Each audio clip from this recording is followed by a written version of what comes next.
Okay, good morning. I'm going to turn things over. Oops. Sorry. I'm going to turn things over to Lieutenant Nyberg. Good morning. I'm here.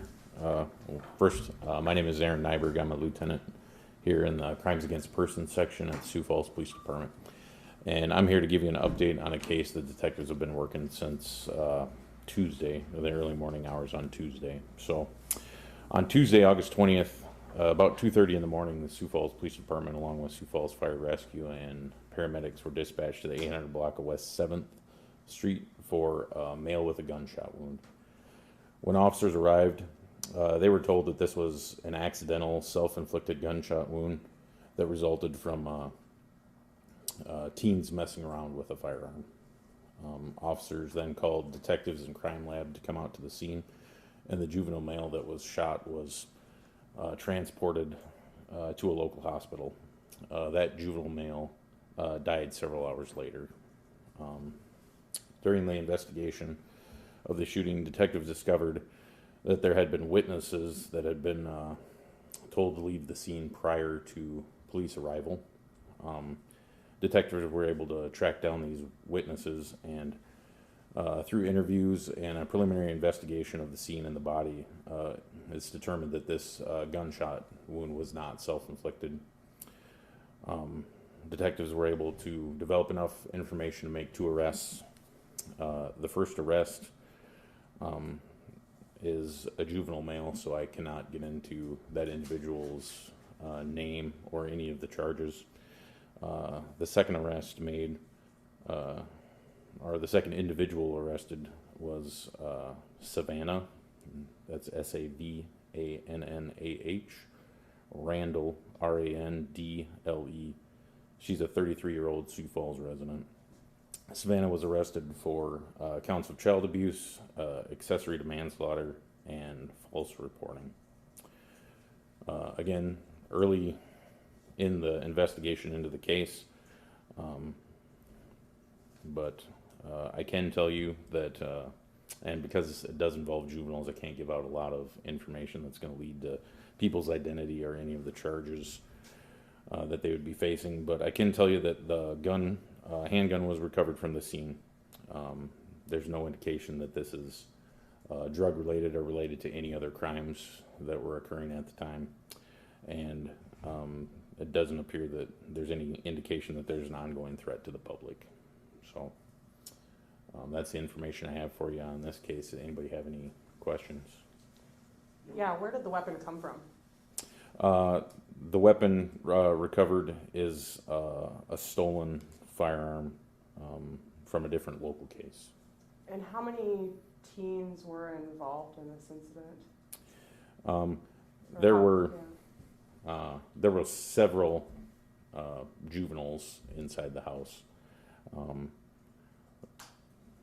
and several at different times coming and going. So Was it like, what was the nature of was it a gathering? I mean, was it like a house party or? More just people hanging out with friends. Okay. So no alcohol or drugs involved? There's nothing to indicate that alcohol or drugs played a factor in this. And can you describe what teens messing around with a gun entails? Do you know, I mean, were they? I think that's probably about as descriptive as were they cleaning a weapon? Were they no. horsing around, like playing? Messing around would probably be relevant to horseplay, I guess, would be the best way to describe it. So it's an accidental death? That's the indication right now, is that what we were investigating is an accidental death, but it is not self-inflicted, as we were initially told. Was someone else holding the gun? Or was the Yes, victim holding the gun? The victim was not holding the gun, not self-inflicted. Can you tell us the victim? I don't have the victim is a juvenile male, and I don't have the ability to release that information right now. So can you tell us whether an adult or a teenager fired the weapon? I heard that there was a manslaughter charge, so I'm kind of piecing things. Sure. together on my own? What I can give you is that 2 arrests were made and what the charges were, so, Can you go through those charges again? I think I missed. sure. Savannah Randall was the name, and charged with child abuse, accessory to manslaughter, and false reporting. What's her age? 33, and she's from Sioux Falls. Can you tell us what other case that gun was tied to? It was reported stolen in Sioux Falls earlier. From a car? I don't have the case up in front of me, but I think it was stolen from a vehicle. This would be one of those times where a stolen gun shows up in a crime, so this is why we. Sure. And we've talked about that before up here at nauseum, that a lot of times when crimes are committed with firearm, typically those firearms are stolen. So not in all cases, but in several cases, stolen firearms then show up in other cases that we're involved with or crimes are committed. Now, can we say that the juvenile was charged with? I can't talk about, I'm not allowed to tell Okay. you what the juvenile is charged with. Okay. So, Did you say 800 block of West 7th Street? correct.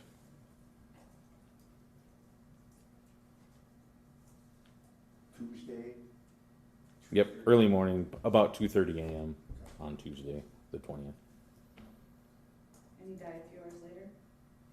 Yeah, several hours later at the hospital. The report came from whom? I mean, how was it called in? It was called to 911 from the residents. And it was reported as a self-inflicted right off the bat? Yes. Do you know details on the shooting, where he was, anything like that? Not at this time that I can release. Did Savannah Randall make the 911 call? She was present at the house. When the call was made? Yes. And how many people left? You said there was people that left the scene, right? How many people left the scene? Do you guys know? I don't have a number that I can tell you for sure. I know at least 2 were told to leave before the police arrived. And you guys you've caught everybody involved? Or there are still suspects out? We have accounted for everyone that is that was at the house at the time. And what about the people that left? We have identified them. Okay. Can you tell me what kind of gun? Just handgun? It's a handgun, 9mm handgun. All right. Thank you.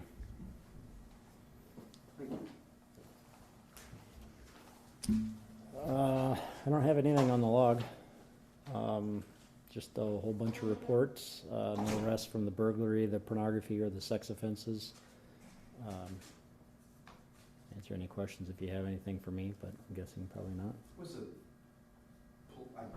driving by and saw police had blocked off roughly the block at 22nd to. Spring. So that was, Yes. yeah, there was, Was that a warrants or? it was a warrant, yeah, the SWAT team was called in.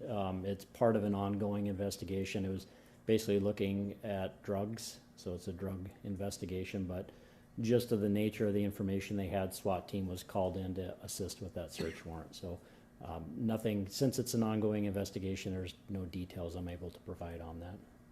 It took them a while to come out of the, do you know how, was there an arrest? They were only made? on scene, the SWAT team was only there for about an hour, so that's actually, It just took, I was there, so it took quite a bit of prompting to get, I know there was at least one person that came out of the home. yeah, there's a few people that were inside the home. As far as SWAT calls, this is probably one of the quicker ones that they've dealt with. An hour on scene is probably a very short amount of time.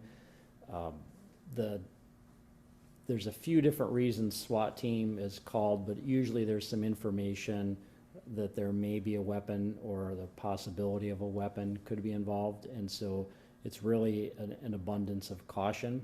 Sometimes they're used for arrest warrants, sometimes they're used for search warrants. It's not always an immediate ongoing situation. Sometimes these investigations take days, weeks, even months before it ends up with that search warrant. So in this case, what they do, it's pretty standard, but they'll set up a perimeter to keep people out, to make sure that people are staying safe. And then they've got a lot of tools, and anytime SWAT team is activated, the crisis negotiation team is also activated, and so they kind of work hand in hand. The idea is we want to be able to do what we need to do, whether it's search a property or arrest somebody, and make sure it's done safely. That includes the people that are involved, it includes neighbors, any passerbyers, and of course the officers as well. So they all work hand in hand to try to get a peaceful resolution. That's what happened yesterday. Sometimes it takes a little bit to convince people to come out, but for the most part, we're able to talk them and get them to come out on their own without any issues or any problems. How many people were in the home? Do you know how many people were in the home? I don't know exactly, 3 or 4 maybe, but I don't know if that's, And was there an arrest made? I can't give information Oh, on yeah, that. that's It's right. Sorry. part of an ongoing investigation. Yeah, yes, sorry. That's right. School zones, you guys cracking down? Yeah, they talked about this Tuesday, so we're gonna have extra enforcement out at all the various school zones. The traffic officers, park officers, school resource officers will all be doing traffic enforcement.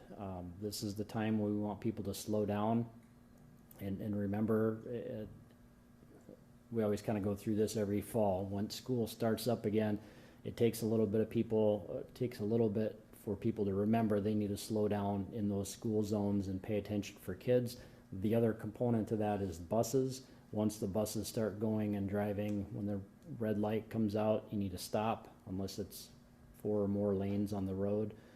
Then there's exceptions for that, but people just gotta remember that school's back in session, they need to slow down and pay attention. There's chaos out there, Sam, chaos. Tell 'em. I'll take your word for it. Anything else? Okay, thanks.